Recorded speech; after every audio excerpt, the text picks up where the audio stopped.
our new home, our new home. It's been said that the second greatest fear in many polls that people take across this country is the fear of death. The number one fear, ironically, is public speaking. So that lets me know that for some of you, you'd rather be dead than be doing what I'm doing right now.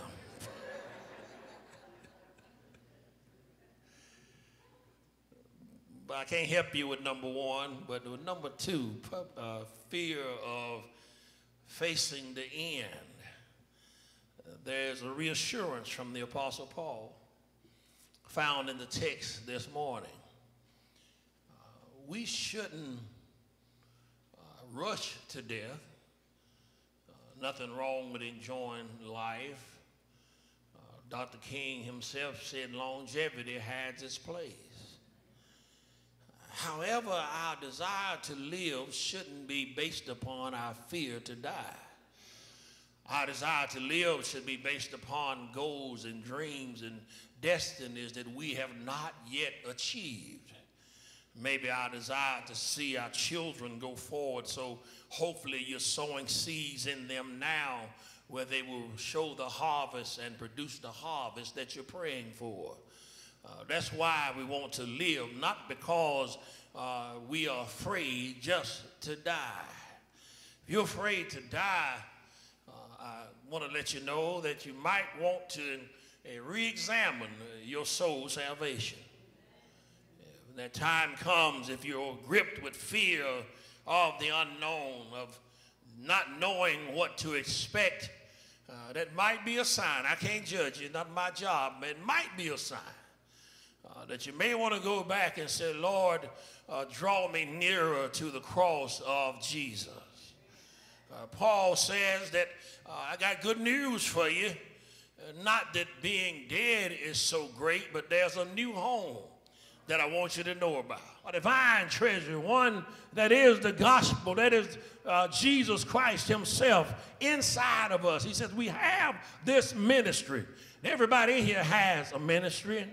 You have a ministry and you didn't develop it yourself. It's a gift. God gave it to you. Some of us are sitting on it. Some of us are using it. But either way, God gave you the ministry. And not your job to decide how you're going to use what God gave you. God gave it to you. It's our job to let our light shine. But he says he put this treasure in what he calls earthen vessels. Earthen vessels are these bodies of ours. He put this treasure inside of you and me. This earthly body, this body made of dust and clay. This body that's so subject to attitudes and dispositions and sin. Even Paul said, Lord, if you remove the thorn from my flesh, I can serve you better. And there's some people in here today that have been probably praying a similar prayer. God, if you just remove this temptation, remove this sin, remove this proclivity I have, I could serve you better. But Paul heard God say, my grace is sufficient for you. But he put this ministry, this treasure in earthly vessels that decay after a while. And that's why Paul said after a while, this earthly vessel will start to break down. That's why he said in chapter 5, if this tent, if this tabernacle, that lets me know that what we have here is temporary. This body is meant to decay. This body is meant to get old and it's meant to break down. I don't care how much time you spend at the gym, how many vitamins you take, and how many gallons of water you drink a day. And you ought to take care of yourself because your body belongs to the Lord.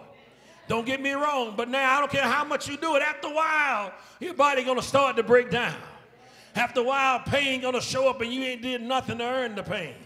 After a while, you're going to wonder what in the world happened to me while I slept last night. After a while, you're going to feel weaker than you used to go to the gym. You used to warm up with a weight, but now you max out with the same weight.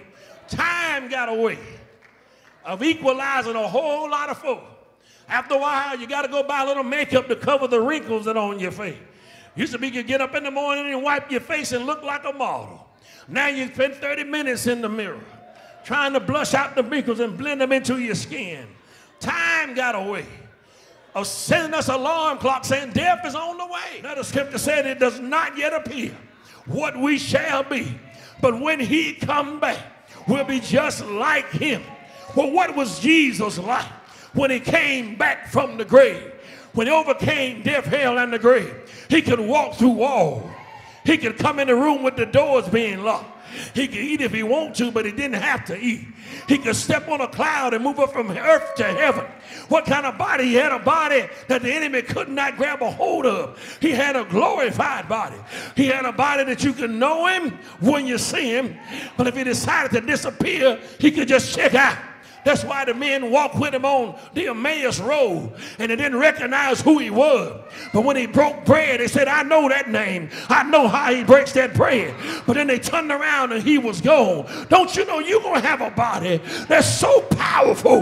When you want to zip out of here, you gone. When you want to come back, you can come back. If you want to eat something, you can. If you don't want to eat nothing, you ain't got to eat. You don't have to worry about sickness and disease because you got a brand new home. That's why Paul said that second home, this home ain't nothing but a tent, but the second home is a mansion. That's why you don't get so caught up in the tent that you take care of the tent, but ain't nothing like a mansion.